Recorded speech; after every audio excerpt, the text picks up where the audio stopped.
Magandang araw mga kaate.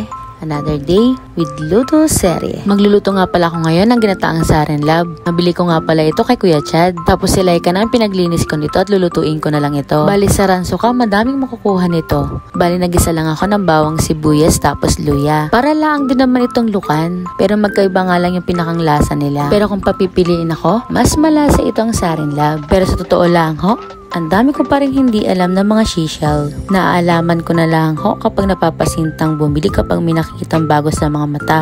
Minsan nga ina-google ko pa para malaman ko kung nakakain ba ito o hindi. Abay, maigi na yung sigurado, diba? At rin na nga ho at inilagay ko na ang Sarin Lab. Mekos-mekos na lang natin yan. Huy, na mix-mix. Tapos nilagyan ko ng paminta at konting asin. Tapos sinunod ko na din yan gata. Balang ginamit ko nga palang gata ay yung Coco Mama. Tapos naglagay din ako ng sili. Optional lang naman yan kung gusto nyo lang naman na may nakagat-agat sa inyong labi.